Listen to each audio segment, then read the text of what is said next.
আসসালামু আলাইকুম casual cooking পক্ষ থেকে আপনাদের সবাইকে স্বাগত। আজ আমি মাছের মশলা তৈরি দেখিয়ে দেব। এবার আমি একটা কড়াই চুলায় নিয়ে আপনাদের মেপে মেপে দেখিয়ে দেব আর আমি হালকা টেলে নেব।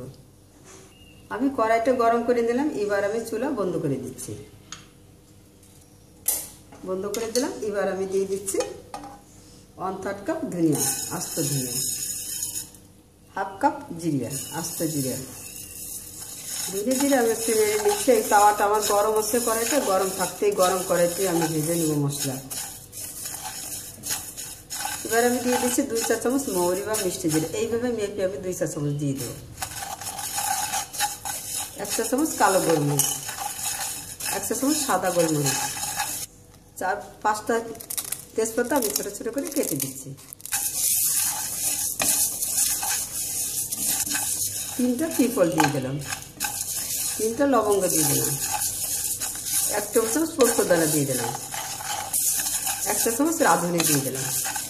দেখেন এই কড়াই গরম থাকতেই কিন্তু আমি মশলাটা তাড়াতাড়ি করে দিয়েই কিন্তু আমি এই গরম কড়াইতে ভেজে দিলাম।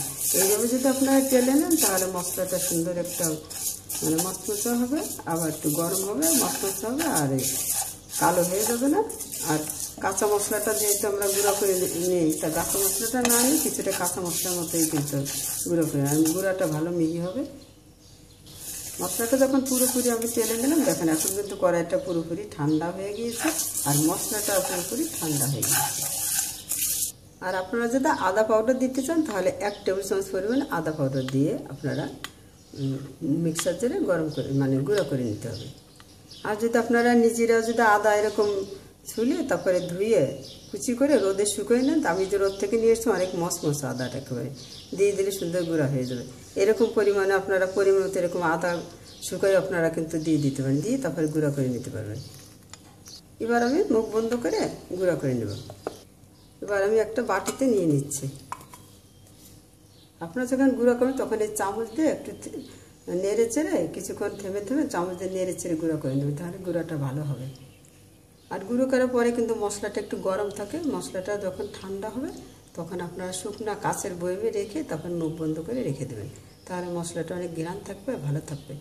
আর আমি তো আপনাদের দেখিয়ে দেওয়ার জন্য এটা চামচ মেপে দেখিয়ে দিয়েছি। আপনারা মেপে একবারে গরম করে কড়াই গরম করে তারপর আপনারা ঢেলে দিয়ে এরকম নেড়ে চেড়ে নেবেন। যখন মশলাটাও ভাজা হয়ে যাবে, টালা হয়ে যাবে, আর কড়াইটাও গরম হয়ে যাবে, তখন আপনারা আমি যেভাবে গুঁড়া করে নিই আপনি গুঁড়া করে নেবেন, তাহলে কি মশলাটা কালারও ভালো থাকবে। ওইটা যে টেলে নিলাম ওইটা কিন্তু মশলাটা অনেক সুন্দর ঘ্রাণ হবে। আর মাছের এই মশলা আপনারা তৈরি করে সহজেই মাছ রান্না করতে পারবেন। এগুলো সহজেই মাছের মশলা তৈরি। ভিডিওটা দেখার জন্য আপনাদের সবাইকে ধন্যবাদ। ভালো থাকুন, সুস্থ থাকুন, আল্লাহ হাফেজ।